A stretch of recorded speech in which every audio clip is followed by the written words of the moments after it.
All right. Well, hey, it's really good to finally get a chance to talk to you. You know what? That's one thing I really respect when people are just willing to say, hey, you know what? There's a lot of noise out there. Why don't we just talk to each other? Because I think for the most part, at least from my personal experience, I mean, I live in the South. I know a lot of people that are conservative, they're on the right. I call them my friends. And they know my politics too, but it just never gets to the point where it's so hyperbolic that you see all this crazy noise online.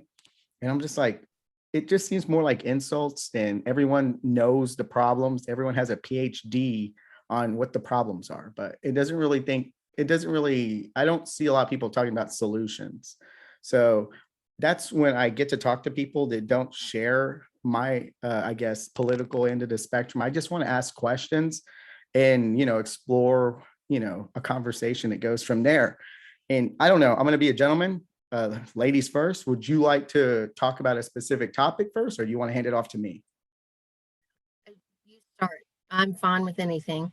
Okay, well, that's cool. Well, I'm assuming, I don't know this for a fact, you voted for Trump, right? Yes. Okay. Well, one of the things that I liked about Trump when he first was running during the primaries is that he referenced MAGA. He referenced the nostalgic past, the golden age of prosperity in our country. And one of the things that I asked a lot of Trump supporters, I was like, okay, what time period is he referencing? And I got probably as much as I asked that one specific question. I think I've had two people that were Trump supporters, hardcore Trump supporters, and I have relatives that voted for Trump, and they didn't even answer that question because I don't know with 100% certainty myself, but I do know the past. So I'm assuming it's a time period of when Trump was alive. So if you don't mind me asking, what time period do you think he is referencing when he said MAGA?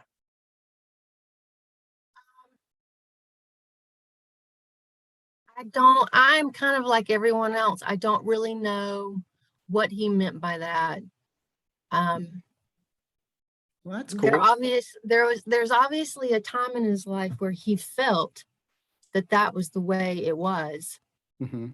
So I don't know. Yeah.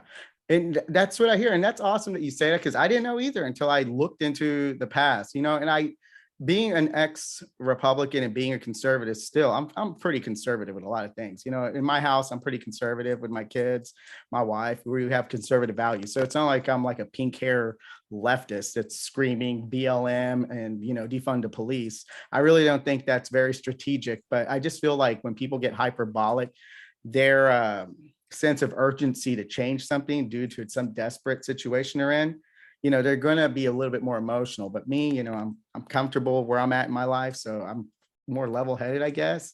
But for me, my interpretation of MAGA is when you had the ability for one sole income, the male was able to, handle the bills. I'm not saying life was easy, but back in the day of MAGA, which there was an economy that allowed somebody to just, hey, I can go to work, you stay home and take care of the kids. And those family values, that traditional American lifestyle of like the mother being able to stay home and raise the kids and make sure they're polite was more of a reality. And it's not like that right now. So I was very curious what allowed that to happen, because obviously I would assume that's what Trump would try to mirror so it could be a reality now. And so I started looking, well, what was the economy like? Because one of the things Trump would always talk about was the swamp. And I'm not going to protect Biden. I'm not going to protect any Democrats either, because both sides will talk about crony capitalism or the swamp. And I agree. I mean, there's a lot of corruption out there. So I was like thinking, how can you find accountability with that? I mean, what can you do to see that that corruption's not as bad? It's when you tax corporate interests. And the taxation was something that I looked in the past. And it's not just Trump. It's like as decades gone by, the corporations have been getting more of an influence to do what they want, buy off politicians, make the swamp swampier. So that's, to me, is the underlying issue for systemic problems that we have. It's like the corruption, like Trump said, and Biden says, and Obama says, but what do they do about it? They keep giving tax cuts. And I know tax cuts sounds good for people like you and me. And I don't think that was a big issue back in the day of MAGA. but they had high corporate taxes back then. So I don't know. That sometimes doesn't get people as engaged.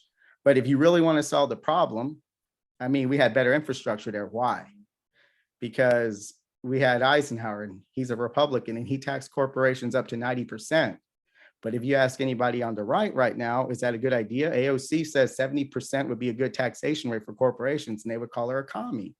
So that's the part where I'm scratching my head. So when I talk to somebody that supports Trump, and Trump's referencing the past, but not, is doing the complete opposite, that's the part where I get confused. And I don't think a lot of people think that critically, because I don't know. That's the part where I don't know. So can you help me out on that?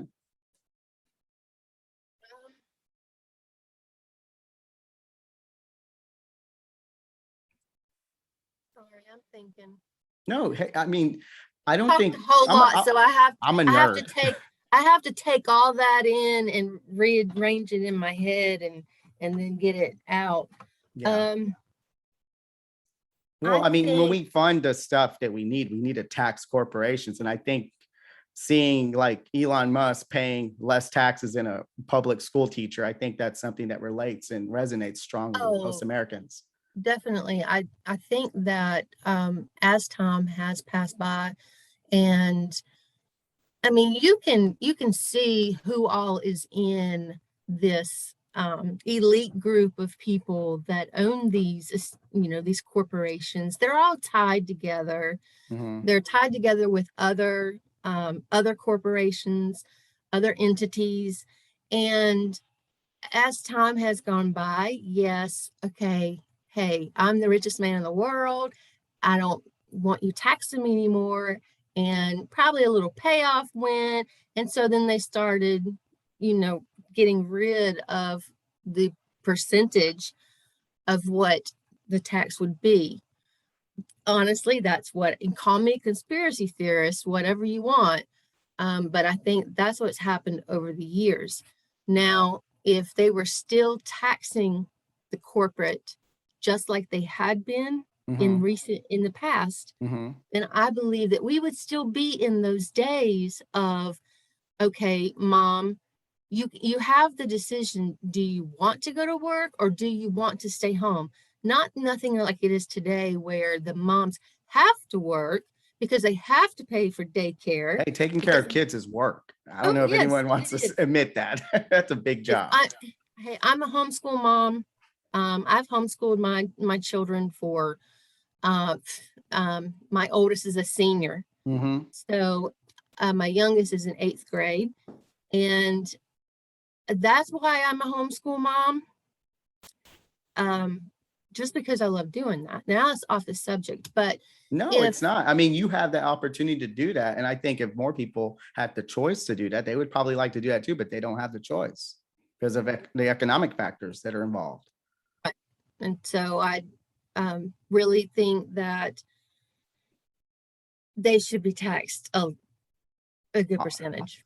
Yeah, I mean, that's what I'm saying with like when you have someone like a progressive like AOC saying that. And I don't think you're a conspiracy theorist. You said exactly what the trend has been going on. Eisenhower taxed corporations. He didn't propose 70%. He taxed them up to 90%. And he used the federal government to fund our interstate highway system in the country. And that's one thing I liked about Trump, because at first he was talking about infrastructure and he was against the wars and all that, because I think one of the biggest part that's the most corrupt is the military industrial complex, which Eisenhower did warn us against, a Republican. And we spend way too much money policing the world. And right now, Joe Biden's trying to flirt with Russia and Ukraine. So I'm just like, well, he took people out of Afghanistan and now we're in another possible war. So I see both parties as slowly going to the right because, taking regulations that protect labor, regulations that protect the public, like with infrastructure, they don't seem to be cool with that. And here in Texas, our infrastructure is going to more toll roads, privatization of our roads. And I'm like, okay, I have to drive just to go to the store on a toll road now. So I'm just like, I thought that's what our tax money was supposed to be paying for. Yes, So it's just really interesting it how both is. Yeah, and then, I'm in Texas. This is a red state. Are they going to blame that on California? I So tell you, I live in North Carolina, and the roads in South Carolina are really bad. But in North Carolina, as much as we pay taxes, our roads should be pristine, and they are terrible.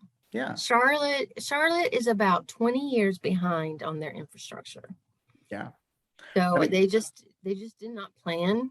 I don't know what took them so long.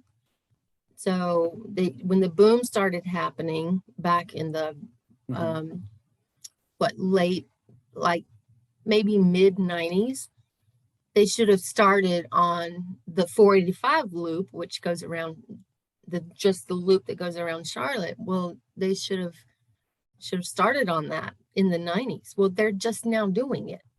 And yeah. it doesn't make sense In because your state, is it a red state or a blue state? I'm sorry, I don't know. it's a red state with a blue governor. Hmm.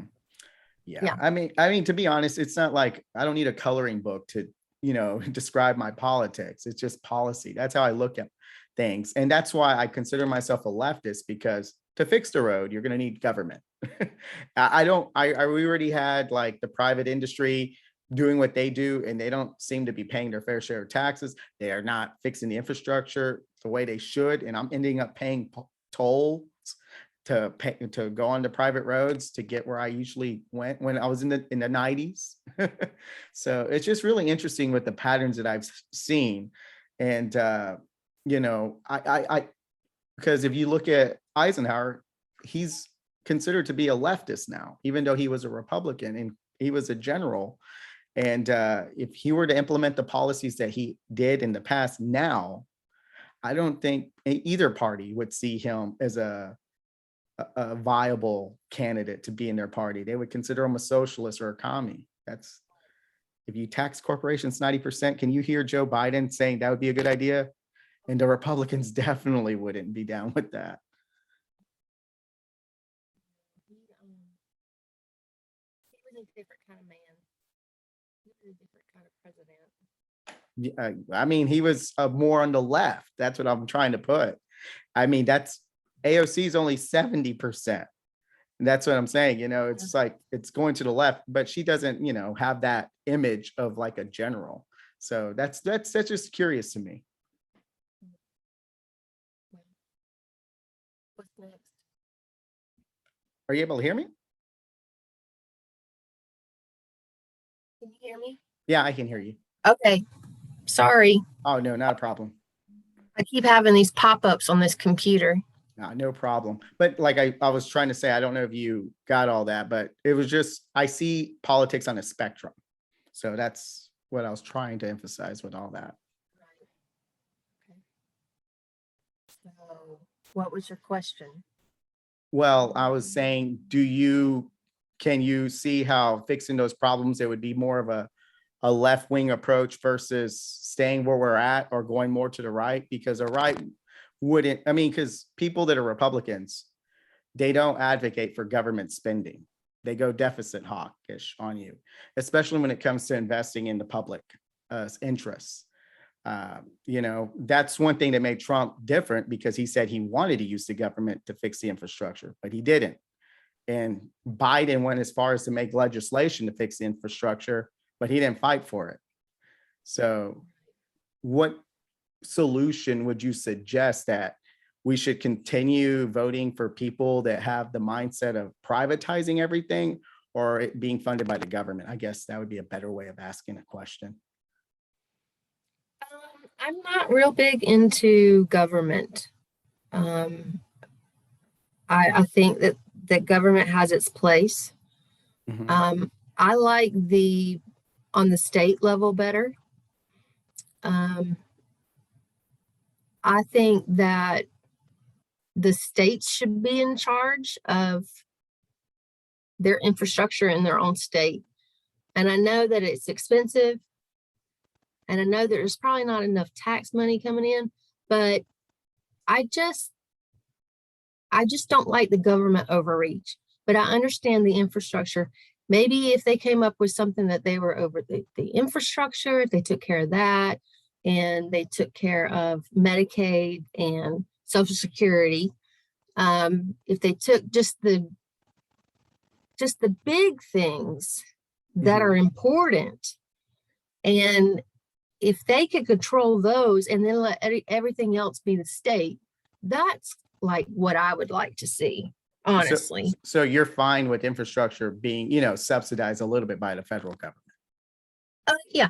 Okay. Yeah. I mean, that's what I asked specifically. And you and I are both on the left, I guess, when it comes to that. And I agree. States' rights does, play. I do respect the fact that you have an opinion that some things need to be in state. I agree. I don't, seeing the emergency powers and all of these emergency acts that the governors have taken on to their states or have put on their states.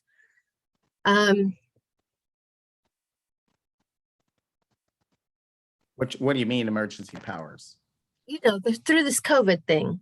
Oh, okay. Well, I was still thinking infrastructure. We can discuss COVID, but one last thing I would like to just mention with infrastructure. I mean, the reason I feel that we need to use federal subsidies to help fund all the federal infrastructure issues we have is because there's a lot of states, like you said, and it's awesome that you recognize it. They just don't have the funding because, there's a lot of people that move from states to go find opportunity. I mean, if you graduate from college and you have a degree in some kind of techie position, you might want to go to Silicon Valley. I mean, you're an American, you're free to travel wherever the opportunity is.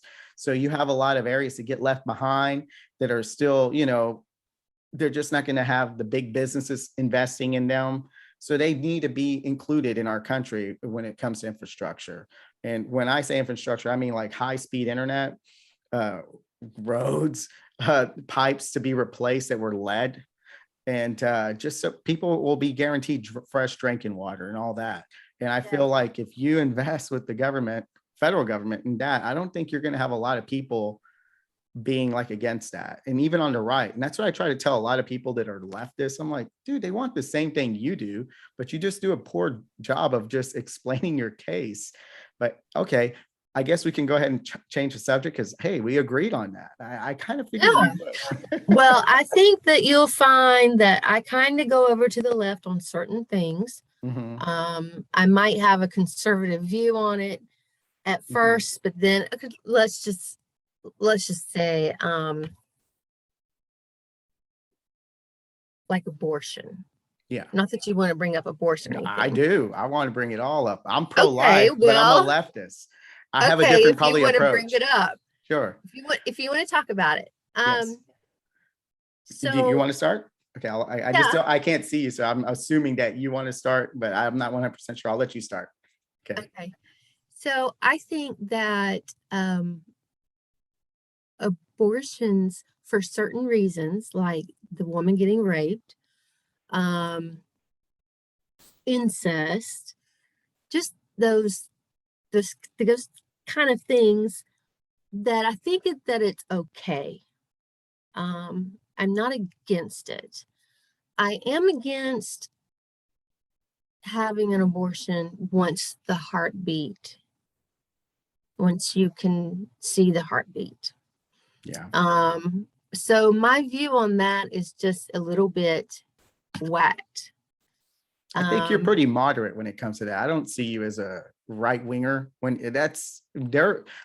Most of the people on the right, far right, they're not against any kind of abortion. Right. It's murder. And so that's something like abortion is where I kind of step over to the left a little bit. Okay. But so what? Go ahead. What were you going to say? I thought you were going to say you were considered a person that was more conservative with abortion. So I kind of totally missed that. But no, I am pro-life actually.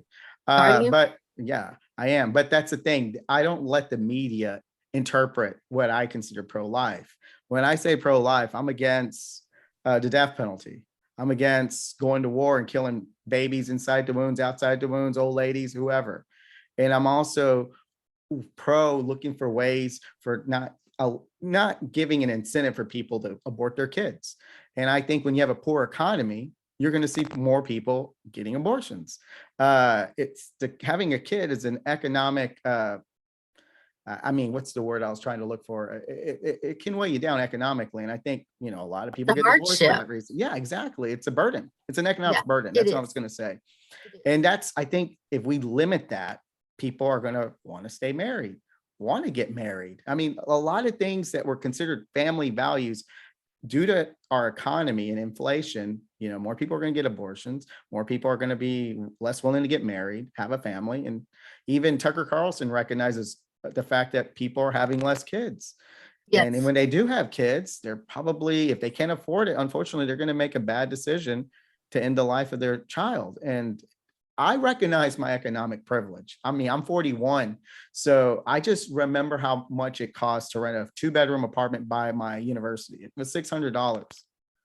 You're not going to find prices like that right now. No, So, and actually, my daughter is looking for an apartment. oh, good Lord. Yes. And she asked me Mom, when you moved out, how much was an apartment? And I was like, I don't know, like 325. Oh, She was wow. like, what? And she just could not believe that. But she said, I'm looking at apartments that cost $2,000 a month. There's nothing cheaper than 1,100. I'm Yeah. thinking, oh my gosh. Mhm. But you know, years ago, my father was a police officer in Charlotte, and my mom and I were talking yesterday that she had found a paid stub of his, and he only made $138 a month. Yeah. I mean, that was something that you could, you know, That make a in the living out of. 70s, that's what happened. I mean, you couldn't even buy your groceries on that money now. No, I mean, that's one of the areas where I consider myself a radical now, because we need to radically push toward the left policy wise. And I think when I use that, people are like thinking, oh man, he's Antifa. Oh man, he's defund the police. I mean, I actually had a short career in law enforcement too. So I value the police. So it's Nice. just really interesting to see how, you know, people's perceptions get molded and twisted due to our media. And that was like one of the areas where I was wanting to talk to you about, but I don't mind talking about COVID here in a little bit. Oh So, no, whatever you want to talk about. okay, well, let's go ahead and talk about COVID. You probably, and I mean, I think we're going to find agreement on COVID too. I'm against vaccine mandates. Oh, Uh, absolutely. yeah, I mean, the thing is, but at the same time, I'm pro precautionary measures. And most of the anti-vaxxers, which I don't consider you one, I mean, I don't think you are. I'm assuming you're not, but they don't seem to be pro precautionary measures. And I think a lot of people that were anti-vaxxers now are saying, well, see, we didn't have to do stuff. And I'm like, well, the rates are going down due to the precautions that we took. And the people that did decide to get vaccinated. Now, if you chose not to get vaccinated, that's fine. If you took precautionary measures, you know, if you were sick, you got, you know, better and got natural immunity, you're good. All right. It's like the same thing as getting the vaccine. But you know, as a person that lives in Texas, in a red state, that, you know, we had more of that mindset of being against the vaccine. Uh, I actually got in a conversation with somebody who's saying, yeah, I'm against the vaccine. I'm against wearing a mask. It's dumb. We should be hugging each other. I understand that sounds good, but when I see the hospital occupancy rates going up past 100%, and you know, you have cancer patient, people with lung disorders, and COVID affects your respiratory system. I'm like, that's a very selfish thing to say when your liberties override the liberties of other people's liberties. So I think that was a gray area that COVID presented to our country. And most of the people that I know that were, you know, against mandates and maybe didn't get vaccinated, they were still considerate enough to wear masks. I'm friends with some of them on Twitter. They go, yeah, I don't like mandates, but you know, I understand people, they want to be precautious. So I'll put my mask, you know, when I'm in a building and we're like sardines, I'll put my mask. I mean, I don't wear my mask outside or anything, but that's the only area that I was really bothered by so many people that had strong opinions about COVID. It was just like, well, we're in a world pandemic, and it's just not the United States. So you can see what happens in other countries too. Because a lot of people like to say, well, they're Nazi regime over there. I'm like, have you seen what Israel's doing? They had passports for COVID. So are they like Nazis? So go ahead. Did you have a rebuttal or anything? Agree or disagree? I am anti-vax. Oh, interesting. Yes, I am. I have I have my oldest daughter has autism, and my youngest daughter was had a vax injury when she was 4 months old. Well, I don't think that's anti-vax. You had like you had medical reasons. So Right. yeah, I don't think that's anti-vax. That doesn't count. But I'm sorry I interrupted, but I just wanted to show that I'm sympathetic with something like that. Okay, thank you. No problem. So definitely I am against any type of vaccine. Mhm. Um, I just don't think there's been enough study with the COVID vaccine at all. That's a There valid argument. It was rushed. it was. And with the side effects that people are having, it's Mhm. I don't understand how you can make something that affects people in a way that is damaging the rest of their lives. Yeah. Well, okay. One of the rebuttals I can have with that, pretty much any medicine, especially in the United States, has damaging effects. You look at it as a percentage. You have to weigh out the pros and cons. And I think we shouldn't judge each other on the decisions we make. We should, hear each other out because, like, I'm pretty sure somebody is going to say something very inappropriate to you online, but they don't know the reason why you aren't for the vaccine because you had bad experiences that were health related for getting your kids vaccinated, one of them in particular. And that was in a situation for one of the people I'm trying to debate about COVID too. He had a personal issue about that as well with one of his kids. So I totally understand that extra desire of vigilance to have with your family. I mean, I get that. And that's why I believe in medical exemptions. But at the same time, I see him, not you. I don't know you, but I follow him. And he's like saying, well, look at now. Everything's going down. They told you we needed to mask up. They told you you need to, how many more injections? I was like, well, you could say that, but also can you not recognize the fact that the injections, the vaccines are contributing to the rates going down as well? I mean, I'm vaccinated. I've had 3 vaccines and the first 2, they were fine, but the booster shot did stink. And I don't like the idea of getting it over and over again. I mean, that's not a pleasant feeling. So what I tell people, so many things could be true at once. Is the vaccine something that's effective to the majority of people that take it? Yeah. But is the vaccine going to be damaging to some people? Yes. And is the vaccine utilized to make a profit for big pharma? Yes. So there's so many factors. And I think the media exploits that to make us not have honest conversations and we just get angry with each other. Would you think Well, that's a fair assessment? yeah, I think for me, during this whole COVID thing, I have, when I go out at the beginning, I did wear my mask. I did, and, because it was really strong when it first started and everybody Yeah. was getting sick. And I did wear a mask when I was out. But, I still went and saw my family. We still had family gatherings. We didn't wear masks or anything like that. We were people that you've been around all the time. I don't see why you just don't need to wear a mask with people that you're around all the time. Yeah. You just kind of get used to each other. It's just like us, my kids and we're sitting here and one of us gets sick. I don't know what I'm saying. You're gonna have to edit this part out. No, I mean, the thing is, I understand what you're saying. I mean, family is important, especially as crazy as the situation was or forced quarantine. People need that comfort, going to church. I understand that. Uh-huh. Going to see your family. That's a social element that's healthy for society. I get that. But the only pushback I have on that is when our hospitals are getting overran with COVID patients. Uh, you know, I could probably be charitable to seeing your family members, but going out and having COVID parties in Florida and people getting it and taking it home, No, that's yeah, ridiculous. there was a No. lot of kind of craziness that happened.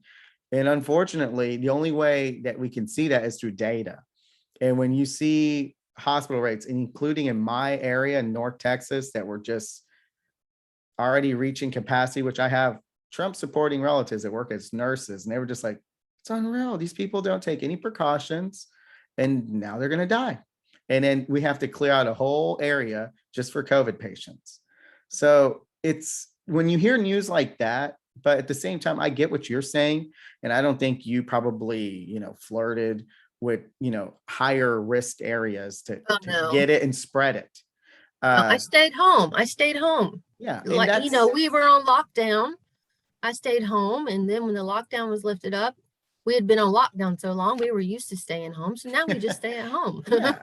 I mean, I think there's a lot of people like you. And then I think you feel like you're generalized with all those bad outcomes. And I don't think if people talk about that, it's easy for me to condemn you.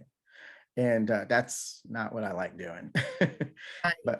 but yeah, I agree that we shouldn't have vaccine mandates, but I just felt like now, I mean, I don't wear my mask religiously, only when I'm crammed in with people like sardines. I mean, even if it's a big open enclosed area, we went to Vegas. I mean, it's Yeah. not, Oh, yeah. I've been to Vegas during COVID too. yeah, Yeah. flights were cheaper. Oh, yeah. We went. But when you go on the airplane, I'm not going to make a big episode. It's like, oh, I can't breathe in this. I'm like, you know what? I'm sitting by this person. I don't know them if they took the same precautions as I did. I have a 4-year-old, and I know you're still developing in your respiratory system. So that's always been my concern. When you're young, and I don't really feel confident with giving a vaccine to her. So I'll definitely look at the outcomes of other children that are being vaccinated before I would make that final judgment with someone that young, because that is a concern. But at the same time, I do look at what works. And if it has a high percentage of working versus if she gets COVID, I have to weigh what is worse, And I think when you made the point where those vaccines were doing bad things to people, but COVID also does bad things to people. So a lot of the arguments I heard against what you had said is like, it's still a better outcome. And, but people just want the choice to pick. So I I really, go ahead. sorry. I think that if you want it, get it by all means. Mm-hmm. But for me, I'm healthy. I, I exercise, I eat right, I take vitamins and do have all my nutrients and stuff. I don't get sick. So I'm not gonna go and get a shot that could possibly give me a side effect when I don't need it. Mm-hmm. I No, no, don't. I I don't. don't think you fall into the demographic that I would condemn. I'm just saying, you sound like you're And my very kids responsible. and my kids don't need it. Mm-hmm. They don't need it. So people, older people or people that are having a hard time and they Mm-hmm. feel like they need it, by all means, get it. No, and you're 100% right, because my Trump supporting nurse relatives, they would say the demographic of people that were in the hospital were unvaccinated, but they were the older boomer age uh, folks. They were unhealthy. They had, because COVID by itself isn't deadly. It isn't. Right. No, it's And not. the thing is, when you have pre-existing conditions, that's what it makes it into a dangerous a situation. It's like what's the explosive, the C4 explosive, where you have the detonator and then the stuff that'll make it explode. When you combine it, that's when it becomes dangerous. But by itself, it's just going to be a bad flu. And me being an essential worker, that's why I get it, just to mitigate. I mean, to be honest, you can still spread it. So I do see the logic from people that are, preaching against the vaccines. Like, well, that doesn't really help with the spread if you're vaccinated. You can still spread it to somebody else.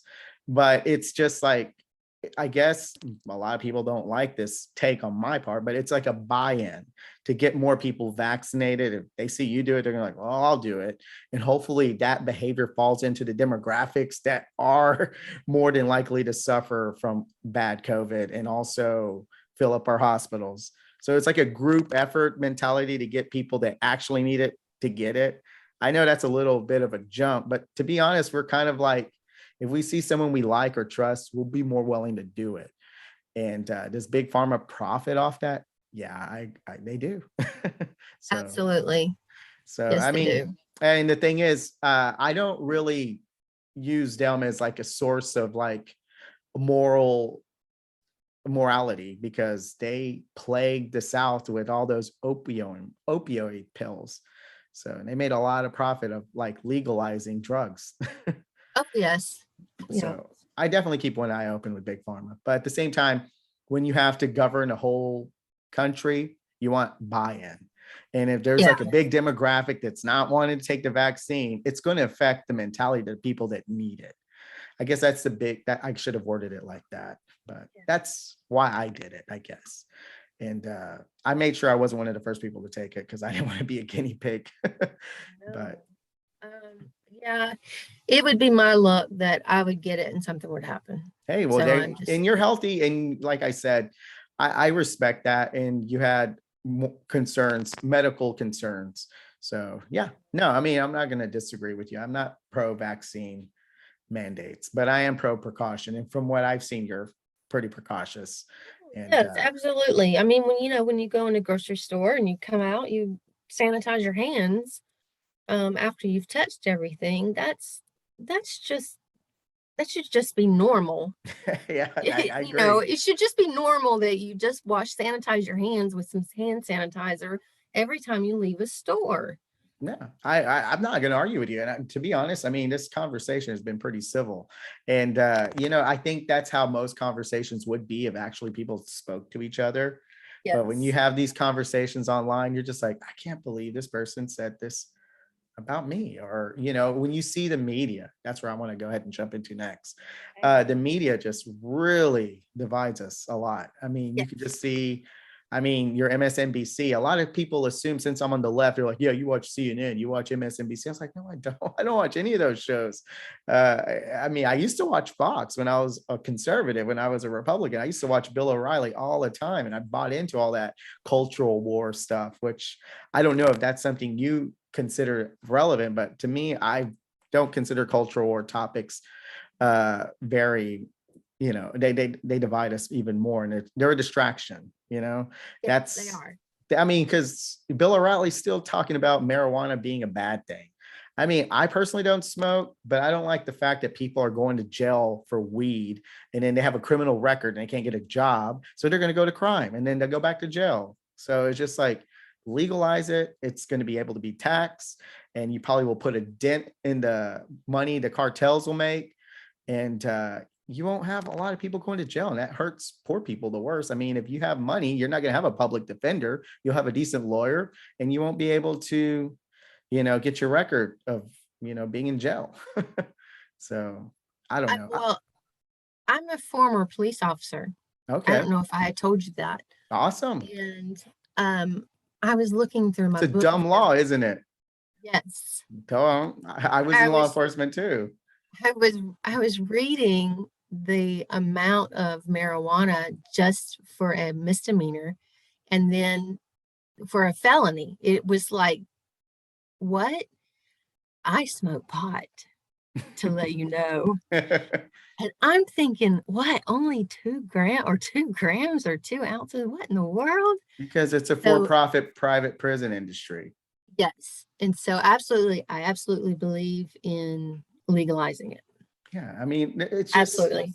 if you're rich, you have money, you're not gonna get in trouble because you can afford a lawyer.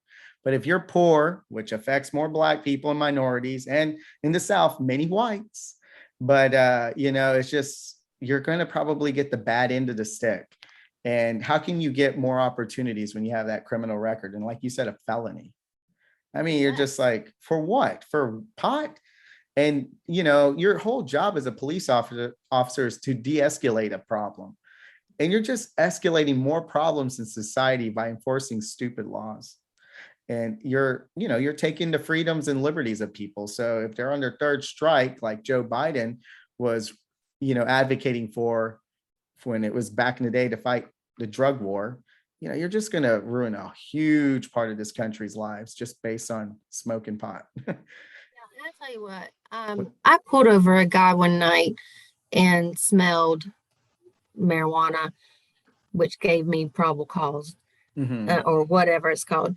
And so I got him out. He was on a provisional license. Poor thing. He was only like 20 years old, hadn't As had a his kid. license long. And I took him to jail for having pot. I Yep. could have let him go. I could have let him go. Yeah. But I took him to jail, and now sitting here thinking about what I did, I probably cost him a lot of problems by Yeah. putting him in jail, by taking his license away, and then now this misdemeanor on his record.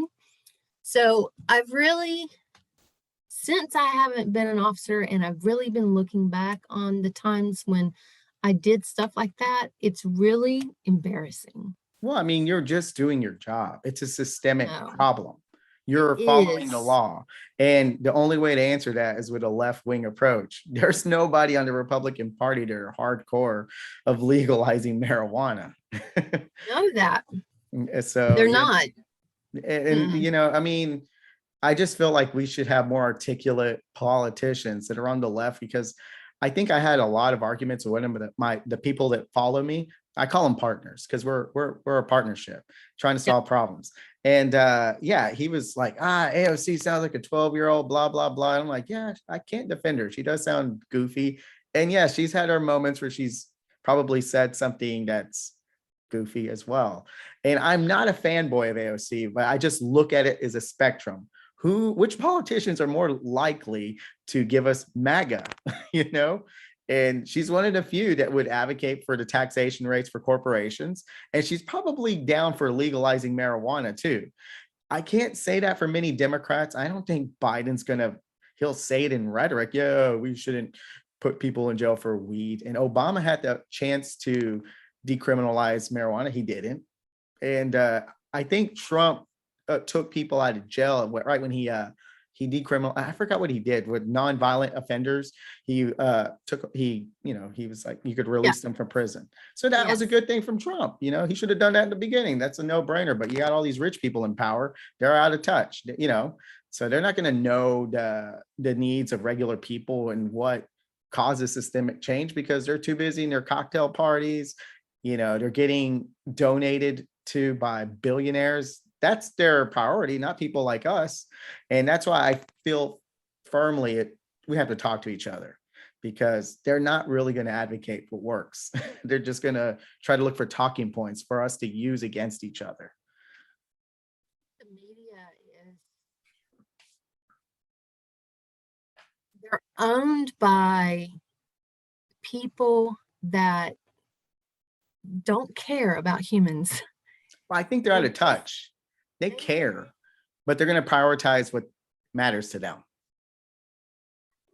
Sometimes I think they really divide us, and that's I had to quit watching news a long time ago. It was just so depressing, and I think a lot of people get under that like that oppression of bad news all the time. And so I just had to quit watching it. I was just always full of anxiety. And I think that's what happens a lot these days, especially this thing with Russia. Mhm. A lot of people are concerned about it, and they have every right to be concerned about it. But I think the media stretches the truth a lot, and I don't think that they're not always right. And Well, you're I right. yeah, I think sometimes they deceive us. I think one of the things, their technique is to give us so much information. I don't think they intentionally give us false information. They might give us information that's out of context because they know we're going to cherry pick and utilize for whatever ideology we have against the other side. Especially, I've seen this with COVID a lot, because when I would hear arguments between people of opposing sides, they would have data, and I was like, well, is that BS? No, that's true. And then they would be confronted with some more data. And I was like, well, is that BS? They go, that's true. So they cherry pick because they just give you so much information.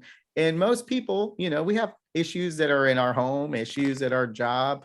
We don't have the time to really go through all the information that's out there. I mean, it's just like looking at your taxes. You're just like, oh, that's a lot of stuff that you need to know. But rich people, they have lawyers to take care of that, So I think with having so much information out there and the media intentionally taking things out of context, and I guess here and there they will lie, I think that's what makes it hard. In my opinion, I think they lie a lot. So we can disagree on that. Could you give me a specific example? No, not specific, not right off the top of my head. Okay. Well, No, okay. Well, that's cool. I mean, we could definitely agree to disagree on that. we'll disagree on it. Which media channel do you think lies the most? Oh, CNN. I don't watch CNN, so I mean, I don't know. How about Fox? Do they lie? Oh, yeah, they Okay. all lie. Okay. See, I there you don't, go. yeah. And I don't watch Fox. I don't watch any, I just don't watch them. Where do you get your news from, if you don't mind me asking? I research. Well, research as in, where do you get your news, like source, if you don't mind me asking? Huh? I do mind you asking. You're gonna Oh, have to edit that out. oh, edit Are what you out? gonna edit this out? What part do you want me to edit out? I don't see what was the controversy of what you want me to edit out. I just asked you where you get your news. Just different sources. Okay, that's fine. If you didn't want to answer Some that question, that's conservative, fine. some conservative websites. Okay. We're Well, just- how am I supposed to well, this is good right here. I'm not how am I supposed to question, because that's what makes a democracy healthy, a republic healthy, is to hold each other accountable. If I don't even know where you get your source of news, I mean, I'll tell you where I get my source of news. I get it from a lot of online content. I get it from people that debate. I enjoy watching that. I watch David Pacman. I'll watch the Minority Report. I'll watch Kyle Kalinske. I'll watch David. I forgot his last name. David something. He's a Rational National. I have no problem disclosing anything about me. So people could criticize me and make me better. So I like it when people hold me accountable, because I don't ever think I'm 100% right. And when people in good faith say, I don't agree with you, I'm like, okay, well, what part did you not agree with? So I can go ahead and look at what you are providing to challenge myself. So that's how I think about it. I'm not trying. That's why I was like thinking, what's so high, controversial, because I honestly don't think the way I think you think I think. Well, if I say I get it all from conservative websites or conservative news, then, but I don't. I listen to I Ben don't. Shapiro. I listen to some conservative websites. I do like Ben Shapiro's family value takes. I like debates, so I'm watching conservatives. I've listened to Charlie Kirk debate Bosch. So I like seeing people challenge each other. I guess that would be a better way of putting it, because you're going to see both sides. You're going to see conservative. You're going to see whoever they debate.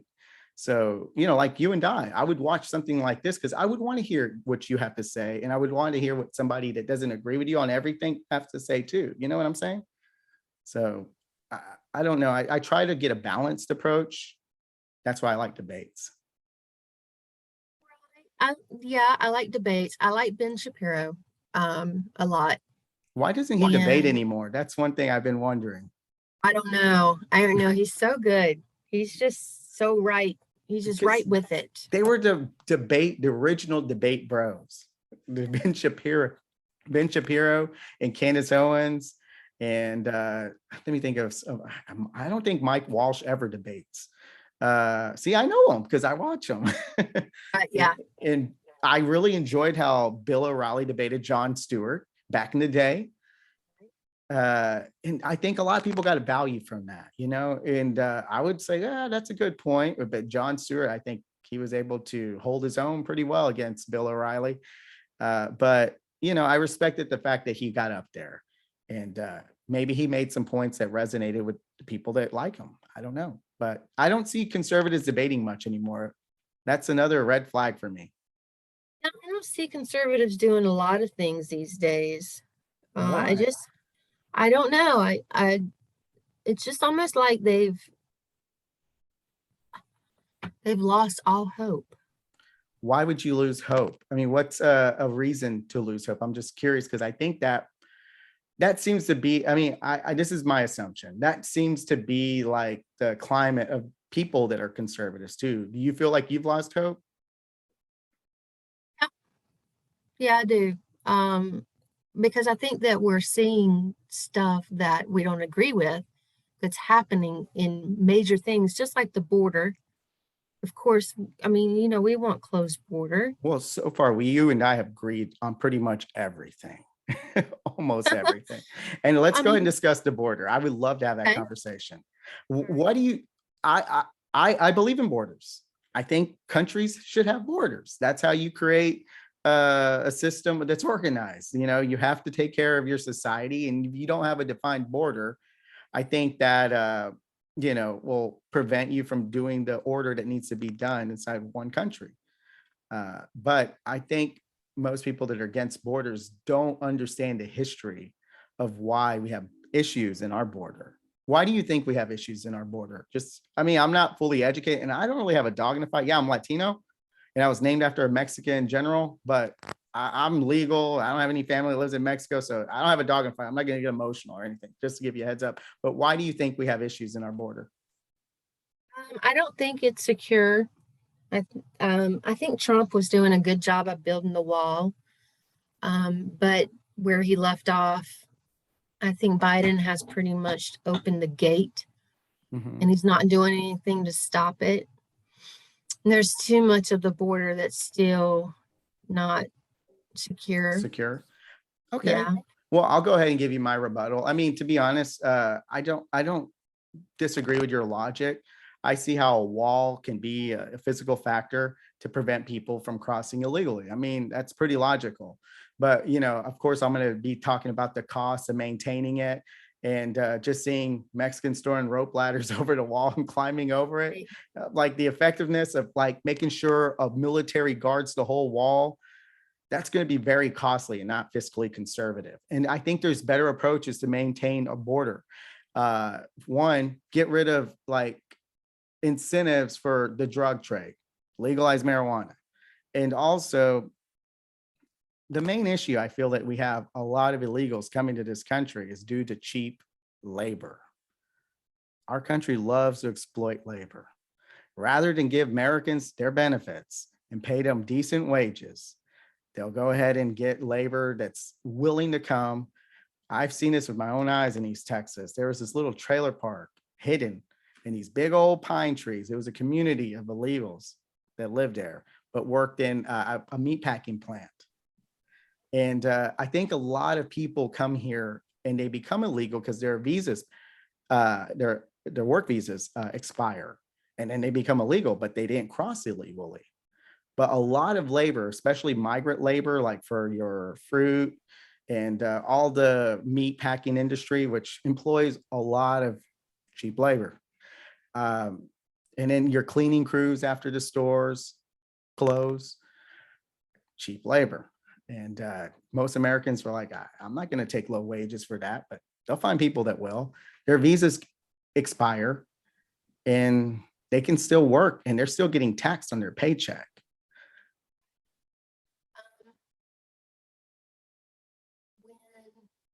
I guess it was in the maybe close to the 1990, 99, 2000 is when the influx of Hispanics started coming into the area that I was patrolling. Mm. And I remember one night, one of the Hispanics was telling me that at the border, somewhere on the border, there was a sign that said, go to Monroe, North Carolina, and go to Union County.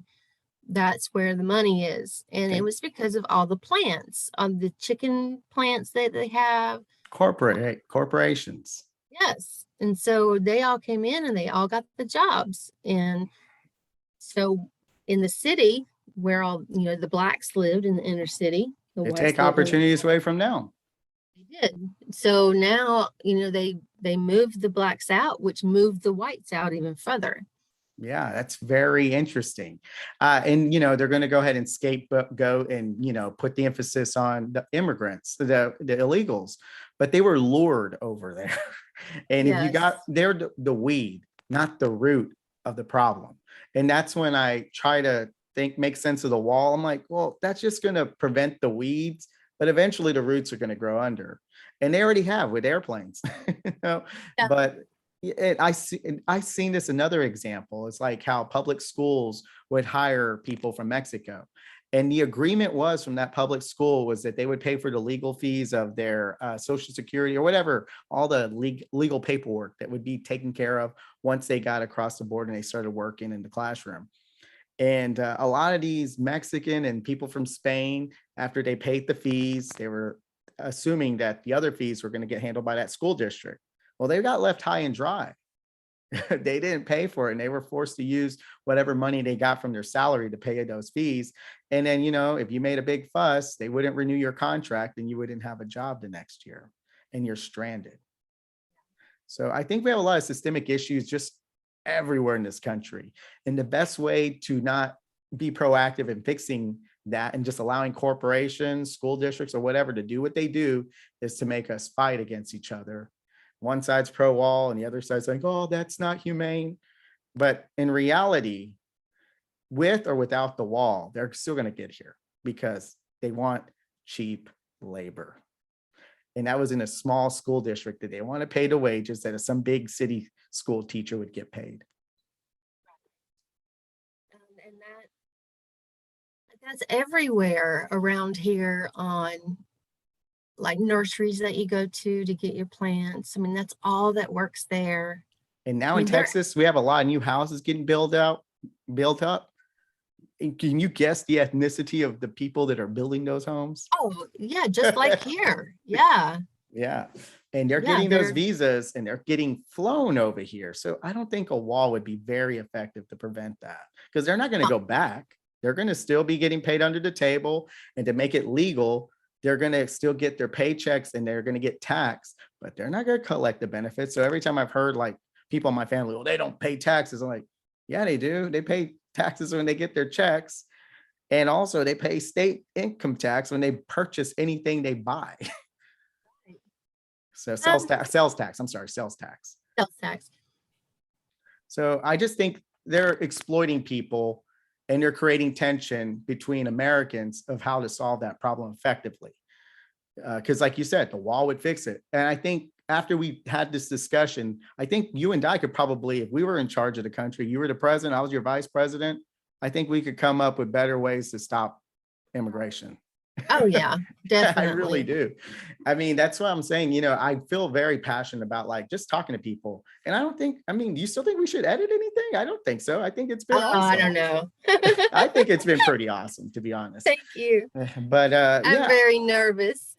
I was at first, but once I went through an evolution. At first, I was like a keyboard warrior and, friendly banter was kind of fun.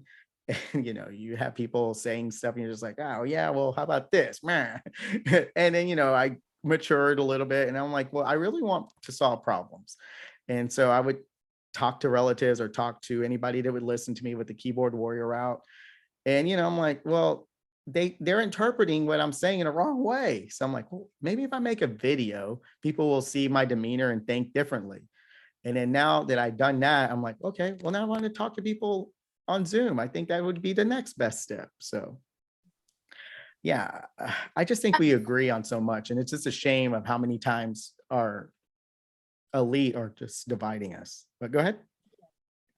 I think that it's I don't want to get too conspiracy theorist on you. Go for it. It's okay. Well, I just think the elites just tend to run everything. Yeah, And they do. I'll give you a good data point. In the Democratic primary, you know who Mike Bloomberg is, right? And in this country, we have 329.5 million people that live in the United States from 2020. Homeboy Bloomberg spent $1 billion pretty much in 4 months for his presidential campaign, just for the primary.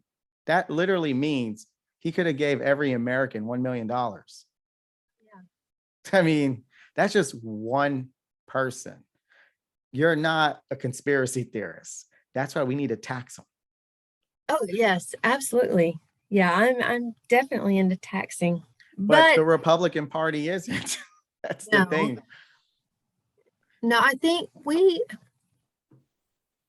We nor is pay the so many Democratic Party. taxes. We pay so many taxes. It's just, No, we don't. We do. They don't. They get away with paying zero federal taxes. And even when we make the percentage that looks like it's high, 35%, like I think it was during Obama, they're like, oh, it's crazy. That's communist. That's socialist. I'm like, bros, you have lawyers and loopholes to get you out of that actual percentage there too. But you won't hear that from Tucker Carlson. You probably won't even hear that on CNN either.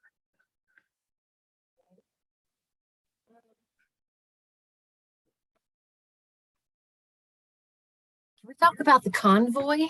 Oh yeah, sure. We can talk about the convoy. You're just tired of agreeing, aren't you? All I'm right. trying to find something we can disagree on. The convoy. All right. They weren't made of truckers. How about that? Okay, let's see. The organizers were not truckers, and I support the truckers. I support the unionization of trucking industry. I support that they shouldn't be included as independent contractors, so they're denied benefits like health care, like insurance, like paid time off, sick leave. I support truckers. I support the 90% truckers that are vaccinated. This is a vocal minority that wants to push their agenda on people. I think that's a little authoritarian, to be honest. I think they have the right to protest. And I say the word I think because I don't know exactly what happened. I'm not Canadian. I tried to talk to some Canadians and they were telling me the majority of Canadians don't align with the truckers. So I'm just like, okay, so why are they over there trying to make a big hissy fit, blocking the roads, which I'm against with the BLM protests. You shouldn't block streets. There's emergency vehicles that need to get across. So if you want to impede the flow of traffic, you're breaking the law. And if it's a police officer, I would not feel guilty taking somebody to jail that was a leftist or a person that's on the right. You're breaking the law. That impedes the flow of traffic. Emergency vehicles need to go, and they're impeding the area where they needed to get like shipments for supplies to get into Canada. So, Well, and they were doing, and it, people had to go to their doctor visits and needed to get downtown and they couldn't get downtown. yeah. And when you're a vocal minority, I'm sorry, you just don't have that pull. People are going to get, probably radicalized on the opposition, and they're going to allow the government to do bad things like freezing banking accounts. I'm against that. So I would be more willing to have the military going down over there or the police going down there rather than having their banking account frozen. I'm not an advocate for that at all, because that would hurt my interest too if I wanted to protest. If I was a protester for the Freedom Convoy, I'd be like making my case, trying to talk to people, make a coherent plan, which they failed to do. Because at the end, they didn't want to be precautionary measures. They wanted everything taken off the table. They wanted Trudeau to resign. I'm just like, the guy was voted by the majority. You can't make crazy demands like that. And I posted videos on Twitter to show you the inconsistency of their demands. So yeah, it was peaceful from what I saw. And I don't think the police probably should do aggressive tactics, or at least the videos I've seen. But then I would have I'm sorry, I'm kind of blabbing a little bit. So you're not the only one. Don't feel bad. Okay, good. But I saw a person that supported the convoy, Freedom Convoy, and he posted a video. He's like, yeah, you should make a path for the police officers. You can see in this part, the guy with the brown jacket, he was nudging up against a horse, and then he pushed himself under there. And this was a guy that was pro convoy freedom protests. And he was like, just let them go through, let them do what they need to do. And I agree with him. And then come back another day to protest it, to get momentum. I think they just let their passion for their cause override their logic and there's the strategy for protesting. That's just my opinion. So go ahead. I agree with you a little bit on that. Oh gosh. Seriously, I'm tired. I mean, I think you're going to see a lot more people agree with you than disagree, but until we get to talk more like this in this country, it's going to be harder to find that. I'm going to go ahead and tell you a story of all the arguments I had on Twitter. I have a friend named Edward, the first guy I interviewed, and he was like saying people can't handle criticism. I'm like, well, rhetoric's important, dude. And I'm glad I had this conversation with you, because I mean, if you look at your Twitter feed, it looks like you and I are mortal enemies. Does And it? yeah, I mean, really, it does. I was like, I wasn't nervous because, like I said, I'm in the South. I get along with a lot of people. I'd rather hang out with a Trump supporter than an actual, a limousine liberal from California. I think I would have more in common. But anyways, but on politics, I mean, we probably would too, but they just vote against their interests. And that's my criticism for a lot of people that are on the right. I mean, here we are agreeing. I support AOC. I voted for Bernie Sanders. I embarrassingly passed my vote to Biden, but I benefited from it. I'm sure you did too. You got that child tax credit. And that stimulates the economy. I mean, it does. It helps the local economy. Small businesses are like, you know what? People are coming to shop now. I mean, when you give all that tax cuts to the elite, their money doesn't come back in the local economy. They just put it back in the stock market and they just invest it. But when you give money to people like you and I, it goes back to our economy and it circulates in a good way. So I have to credit Biden for that, as much as I don't like the guy. I think that if the truckers, I hear wind of the truckers in America that are starting a convoy. Mhm. I think that if they wanted to do that, they should just park their trucks for 2 weeks instead of going downtown. I mean, they've already got 5 days of notice. So you know that DC is going to be locked down totally. Mhm. I just think if they wanted to protest something, that they just should sit still. In the United It, States? yeah, Okay, I'm not really familiar with any. I know there was something that was getting planned for the Super Bowl, but it never came into fruition. Because I mean, most of the truckers are vaccinated. They're a vocal minority. Like 90% of the truckers in Canada are vaccinated. And I think they take care of their labor a lot better than the United States. If a trucker in the United States wants to go on strike, they're very, what's the word I'm looking for? They can be replaced easy. There's somebody that will be taking their place. They're expendable. That's what else. I mean, we have Amazon trucks now. I mean, it's not fair for labor, that's for sure. But if you're the vocal minority, you're not going to have much say. And that's why I think they blocked roads to, make them get noticed. It was a desperate attempt to say, hey, look at me. well, how do you think that they're supposed to protest, or how? I mean, even though they're the minority, Mhm. how do you Well, they did a how good should they job. do it? They got Trudeau to take away the mandatory vaccine for their for the Canada. So they got a win and it wasn't good enough. But they still had to get vaccinated to come to the United States because the United States has the same uh mandate. So they wasn't very organized. They didn't think that through. No, no, they didn't. You're right. And you're not going to bully the big business interests of the United States. I mean, unfortunately, we haven't united as a people yet. And, I was sympathetic to the fact that, they own their own truck. They shouldn't be vaccinated if they're going to be inside their truck. I mean, I could understand that logic. And Trudeau, I think he lifted that mandate. So, but I don't think the US did. I could be wrong. But unfortunately, when you have corporations in the United States controlling our politicians, cities, states, a dude that can pay $1 billion just for his presidential primary campaign. If you're in the minority group of the truckers, it's not going to be good.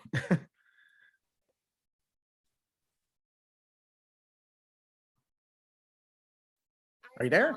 I applaud them for standing up No, for yeah. what they believe. I applaud the fact that they were organized to keep it peaceful. And I applaud the fact that they made us look at how far the government's willing to go as far as like getting your banking account frozen.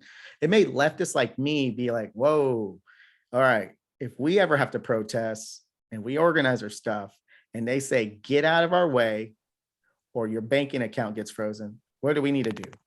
Let's get out of their way and come back another day. So I do appreciate them shedding some light on that. Um, I think it's time for everybody to go home and to, take care of their families, because The longer they stay up there, the more people are going to get hurt. Yeah. The more, you know, he has, I mean, I don't know if he has, I read that he was going to take the kids away from the truckers. I mean, if that was true, that's terrible. But I Yeah, think that's they should just pack up and go home. They've done what they needed to do. no, They've yeah. showed, they've stood there and they've showed him what, even though we are the minority, we want to tell you that this is what we believe in and that we have a say so too. And they did get what they wanted to a certain degree. I think that's when they should have stopped, but they wanted to leave with all the plunder. They got too greedy. Some of the videos that I show, like you see some of the convoy supporters like, we got the snow, we got it. It became a fun game. It's like, that's not really good activism. You're getting filmed and people are watching you make a fool out of yourself. So it's just like, when you got those mandates taken away for your occupation, that's a win. Celebrate it. And as a minority, you got to have to accept that and say, you know what? There's still more work to do, but we got to win. We came out a winner. We got this vaccine mandate off our occupation lifted. You know, they could have left as a So winner. yeah, let's go home and recoup and let's, figure this out again. What do we need to do now? Instead of just staying there and just causing all of this police presence. Well, and also other Canadians that are for precautionary measures. They've even polled what Canadians think, even the conservative part of Canada. There's a David Dole, he's a Canadian, he's a Rational National, that talked about the polling of Canadian supports for the protester. Even the conservatives don't support the protesters anymore. So instead of just getting their, mandate lifted in their occupation, which is a good thing, they pissed everybody off. And now everyone thinks they're a joke in their own country. So they are, I see the tweets that some of the Canadians are saying about the protesters. I mean, it's a mixed bag, but according to the data, that's what I look at. It doesn't look good for them optically. I just think it's been too, No, I agree. it just stretched it out. It's gone on too long. They weren't strategic. They were just got too No. passionate, and they put old ladies facing the cops, kids facing the cops. You don't do that. And I'm just like, gosh. They go, well, are you for them to run over grandma? I was like, I'm not for them running over grandpa either, man. I mean, it's just crazy, some of the arguments that I've been seeing. So yeah, I think we just agree on this too. So I don't know where we're going to go from here.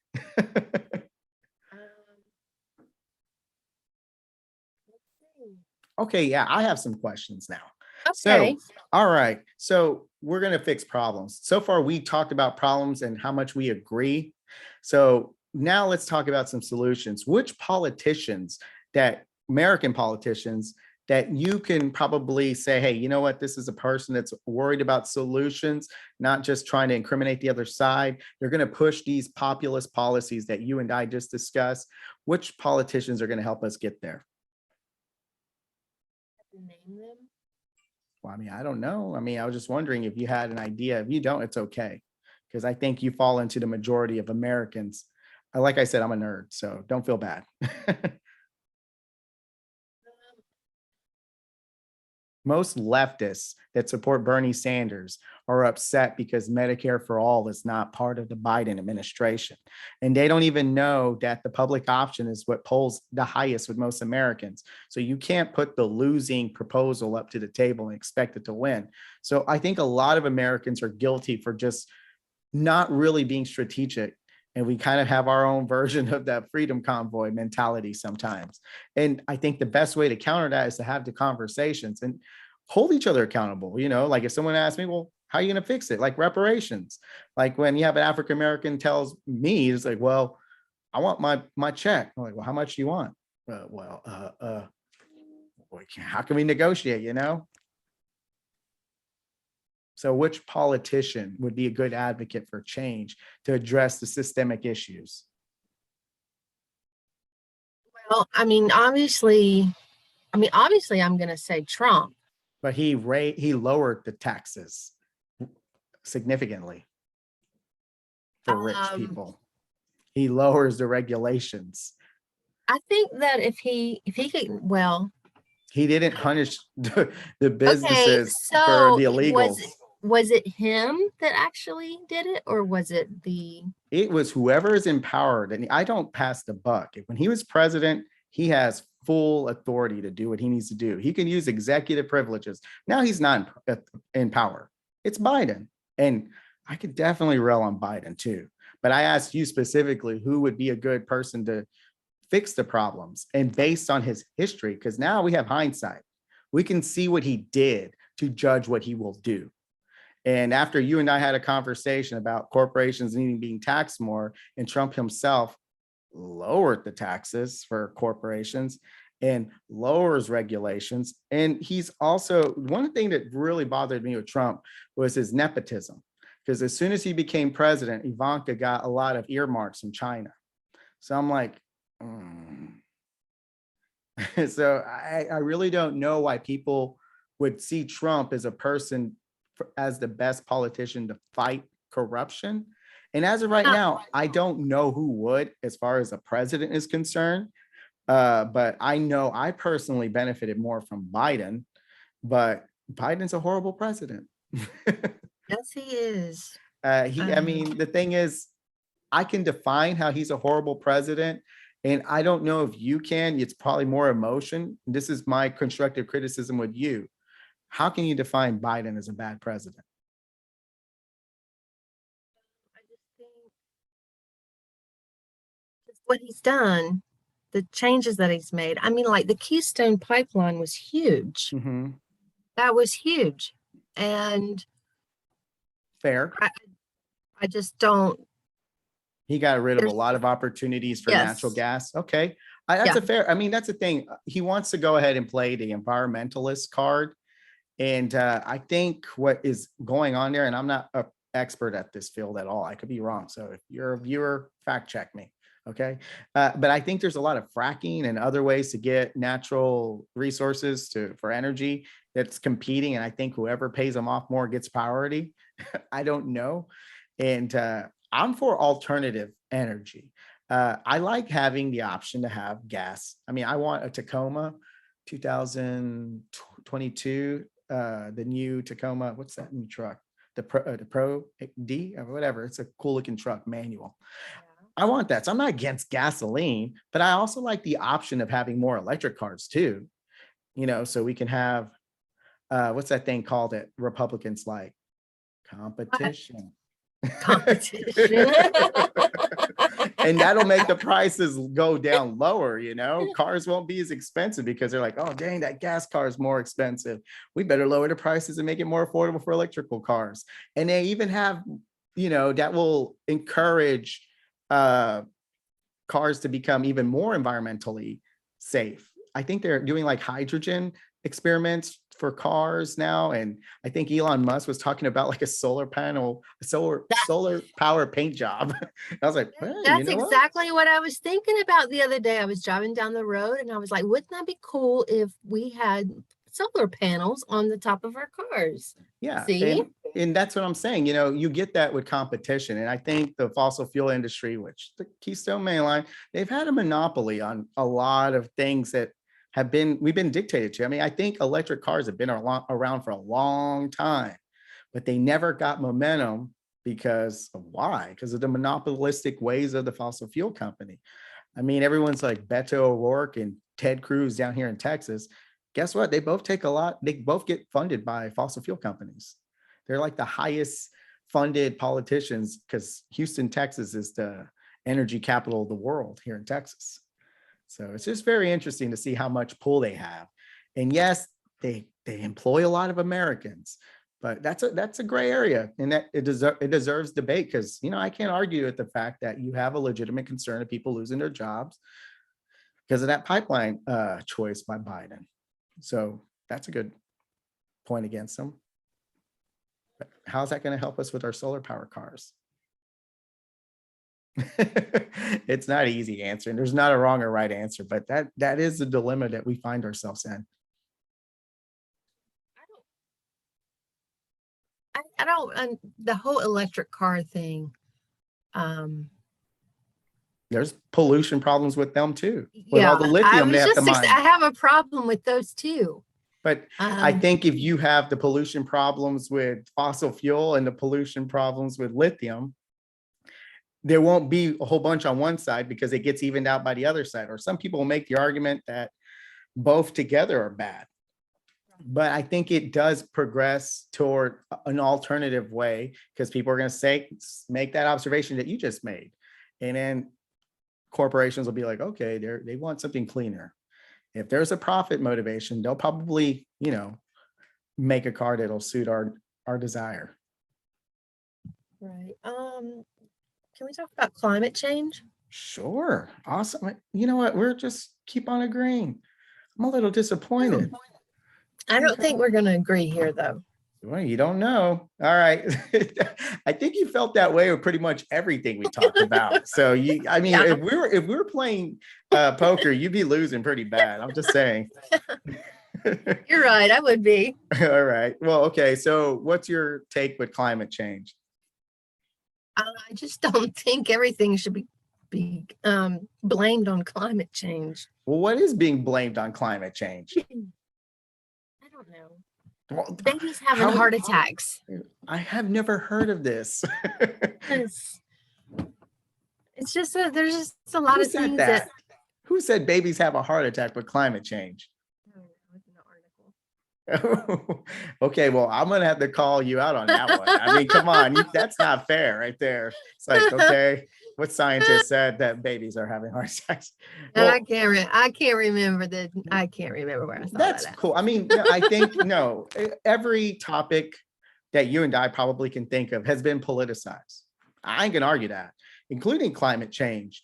But I think it's something we should look at, because I went to Mexico City and I went for a jog one time and it was beautiful. There's mountains there and I was jogging, a lot of cars going on the road, and I didn't really smell anything.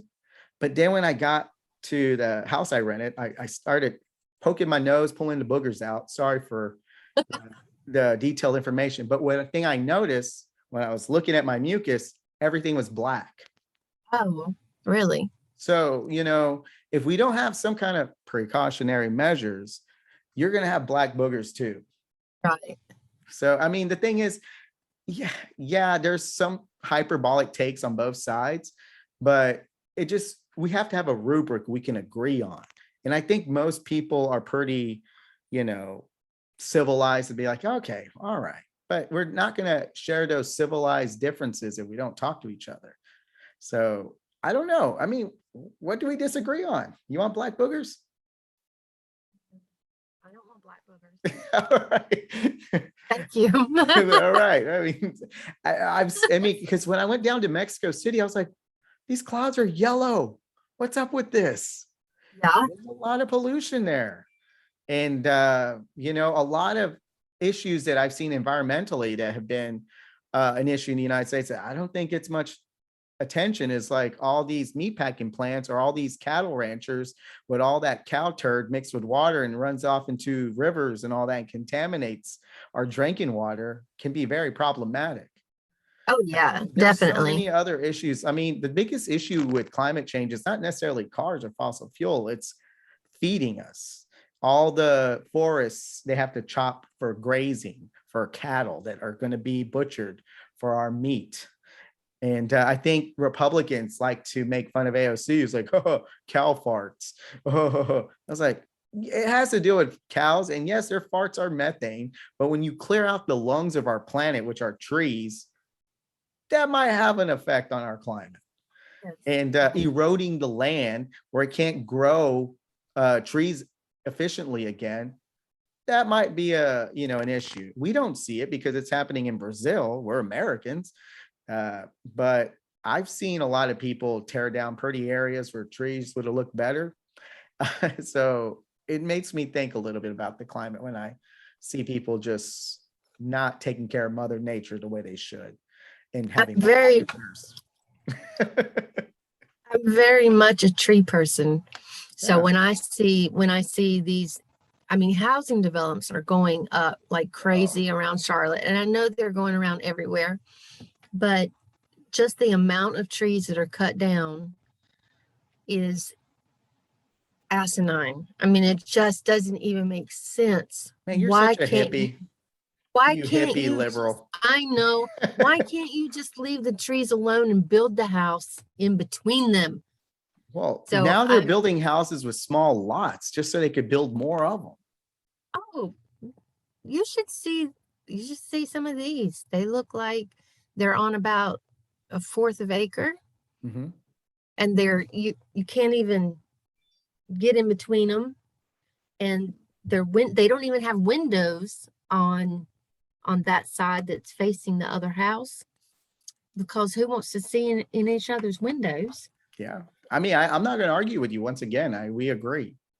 So yeah, you like the environment to be full of trees, and it Yes. concerns you when you cut them down and ruin pastures for Hate it. feeding cows. That if we were to emphasize all the food that we give to cattle, we could solve world hunger. Right. So I just think a way to solve that problem would be another leftist policy, regulation, smart government. But unfortunately, a lot of that happens in another part of the world. And it was so bad. Like if you question the meat industry, I don't know how old you are, and I don't know if you're younger or older than me, but I remember Oprah Winfrey getting into big trouble because she was questioning the beef industry. Oh yeah. Yeah. So see, y'all, there we, oh gosh. I can't believe we agree on so much. I'm really disappointed. I man. was wanting to argue, and you know what? I know. I I know. I was really shocked when I got your tweet, Mm. and I was like, oh my gosh, what in the world will we ever talk about? We're so different. But We are are we? not going to get along. Hey, we're both Americans, and we both have the common interest of solving problems in our country. And I think people fail to realize that. And some of us that are, we're nerdy and we're more informed than the regular folk. Not trying, I mean, I can't articulate like a dang scholar or anything, but I am passionate and I do see stuff. And I shared some experience in the law profession, and I am still a public servant. And I have a family, I have kids. I know what it costs to buy a house now. And I don't even want to think how much it's going to cost to send my kids to college. Good luck. So yeah, it's just going to be crazy. And then, what are we going to do about it? We're going to keep arguing with each other. So that's where it just got me to the point where I'm just like, I think one of the biggest problems is not even political. It's a big generational divide. I think older Americans that are older than me, they just see things from what they were used to seeing. And they don't realize how the cost of living has gone up. And they still have, because I have family members that are hardcore right wingers, and I'm friends with them on Facebook, and I just see what they put. They're like, kids these days are lazy, they don't do their work. And I'm like, well, kids these days have to probably lose faith in the whole work ethic, because no matter what they do, their apartment's going to be $2,000, and that's just for the price of living. I mean, it just can be overwhelming. I'm not trying to make excuses, but it just makes me want to say, I wish I had a time machine and I could put you in today's economy and see how well you would be able to survive. And I think that's a dose of reality that people that are older do not like to entertain. No, especially within the world that they grew up in, when everything was so nice and everybody was at peace, and the economy was doing good, and yeah, I recognize my economic privilege. Yeah, I think they had it so good, and they still think it's that way. But when they see things like disrespectful teenagers, they don't like that, because they weren't disrespectful back then. Even in my generation, I mean, I'm 46. Okay. 40.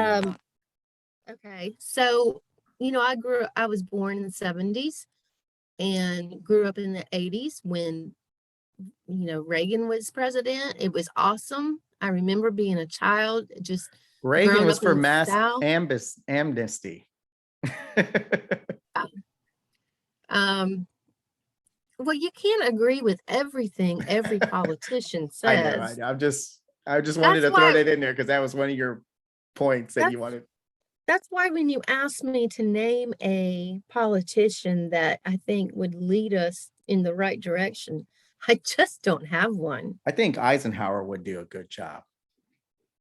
Oh, yeah. I thought you meant a politician as Well, of today. well, yeah, no, yeah, I did mean it like that. I think people that think like AOC, if they didn't talk about a lot of racial issues and social justice warrior topics, I think she has her head on the right place as far as economic concerns that we have.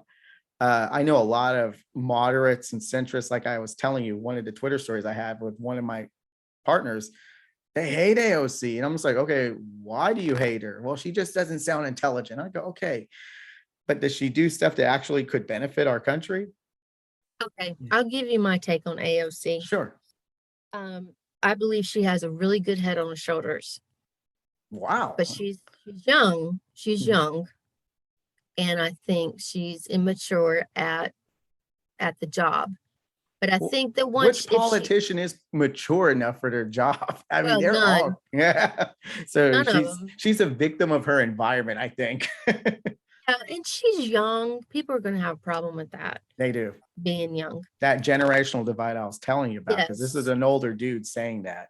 And he Oh, wasn't yeah. able to tell me like specifically what he didn't like other than just, insults that are of her demeanor. And I was like, I respect this guy a lot, but I just didn't agree with him. And I was like, okay, well, if she sounds like a 12-year-old, all right. I'll agree to disagree. But it's interesting that you said that I mean, like I said, both you and I recognize the generational divide, and most people are just not going to view her in a respectful manner. And I could definitely criticize her too. I'm not a fanboy of AOC. I'm not like, oh, yeah. But I just see, a current politician that will push things that you and I agree on is going to be more on the left. And I just think most people are voting against their interest when they don't see that. So that's the part where it's just like got me scratching my head. She's she's smart. She really is. I think she's very intelligent. If she would just kind of pull herself together a little bit more. Well, Just one of pull the things, yourself oh together. yeah, and one of the areas where I could probably mention with some GOP politicians that, you know, I don't really trust them, like Josh Hawley. He was pushing some populist rhetoric, and I think he's a politician that is going to go to whatever helps him maintain power. And if people don't hold him accountable, he's going to, go to narratives that divide and the corporate interests. But if he sees that voters are paying attention, I think he could give us what we want too, because he's another young politician that's considered the populist right. But he was one of the people that was pushing that nonsense on January 6th. Oh, I wonder if that's something we can discuss. Oh, yes, it is. All right, cool. Well, I'm cool with peaceful protests, but now they're coming up with some documents. It'll be interesting to see. So I still think it's premature to give my final verdict on that because I like to see all the evidence because I'm fair. But I did personally see a lot of politicians inciting, outrage about the election. And, you had your day in court with conservative judges and it still didn't pan out. And there was a lot of court dates that were set. So, everything's corrupt in this country. But for what it looks like on paper, it looked like it was pretty fair to me. Did you have a rebuttal? Maybe. I'm thinking. Oh, no, that's okay.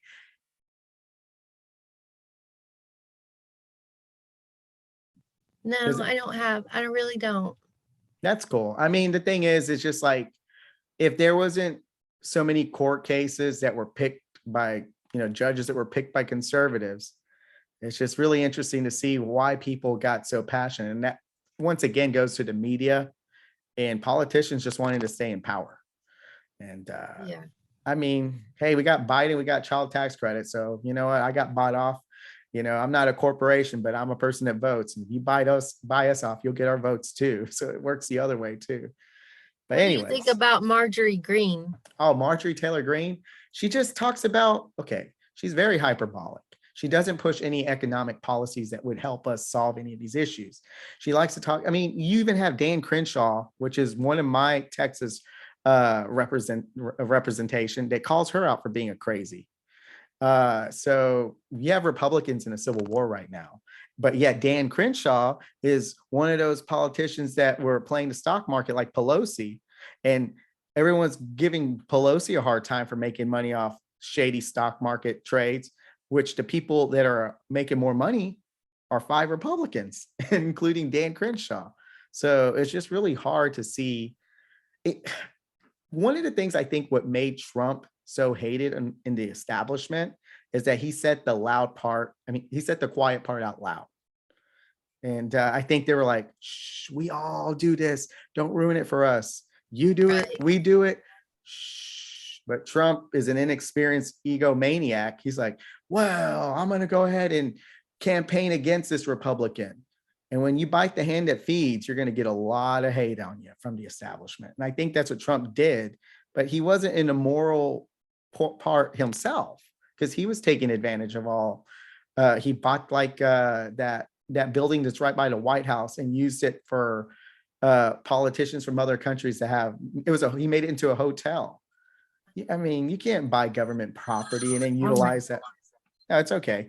So I thought it was my phone. No, it's okay. So when I see that, there's a hot mess out there. And the only people that can fix that is us. So anyways, I might have rambled there for a little bit, but yeah, that's what I think about Marjorie Taylor Greene. She doesn't fix any of that. No, she doesn't. But she's, I think she's smart. How so? I think if she could calm debate? herself down. Does she debate? She get herself challenged? I respect people that do that. She's very hyperbolic. But I'm sorry, I did interrupt you. Go ahead. No, that's fine. What are we talking about now? Marjorie Taylor Greene, you were saying she was smart. How was she smart? I think she's smart. I just think her heart is good. She really does mean the best. I think she's grifting. She's a carpet bagger. She's not even from the district that she represents. She found that there would be potential for a conservative candidate, and she got her daddy's money because she's rich, and she was able to successfully convince people that she would fight for their interests, and she's not. And then to just make sure she throws meat to the base, she'll say, bah, bah, bah, bah, bah, bah, bah, bah. And I'm like, what? Just talk to somebody. Go ahead and debate. That's how you get respect. I mean, if you're a politician, you're supposed to advocate for the well-being of your community. And sometimes you have to get in front of other politicians and make a case, which she doesn't. She just goes to social media and talk. I remember seeing her make a video before she became a politician, going to the White House and harassing AOC. She was like sticking her face in the door mail bin saying, hello, I know you're in there. I'm like, that's a psycho. So I don't know how smart. You don't think she's smart? She's smart at manipulation, to be honest. I mean, that's just how I feel. And I can give you more examples too. But how about Lauren Boebert? What do you think about her? I like her. Why? I like her. She's a little tough. Well, what does she do to advocate for the things that we talk about? I don't know. I just think she's cute. She did get the sexiest award for politicians, and they spelled her name wrong. Oh, no, I like seeing the young politicians. I like seeing the fire that they have. That's cool that they have that fire. I agree. They really want to go in there and they really want to do this thing. And I think they just get caught up in the rest of the mess that goes on, and they can't really do what they thought in their mind, what they were going to do. They can't really do that. Well, the easiest way we can hold them accountable is just look at policy. And I think one of the best, and this is the problem I have with centrists and moderates, because they like to say they're right in the middle. And I'm like, are you really?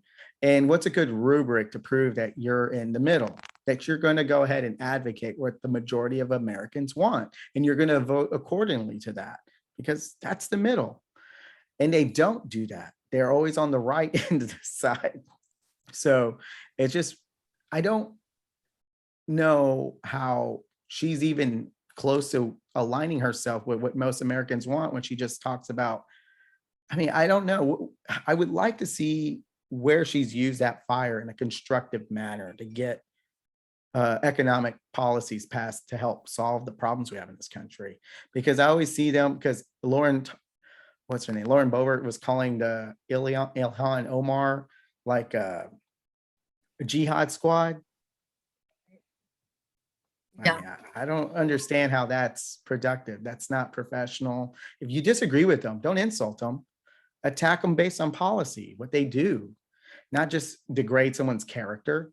I mean, I don't talk to you that way, and you're not even talking to me that way. Once again, I would be a better Marjorie Taylor Greene than Marjorie Taylor Greene, and you would be a better Lauren Boebert.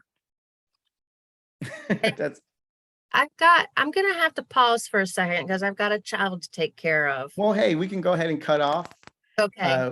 I really appreciate having this conversation with you, and it was a pleasure talking to you. It was a pleasure talking to you too. Have a good Thanks. one. You too. Bye.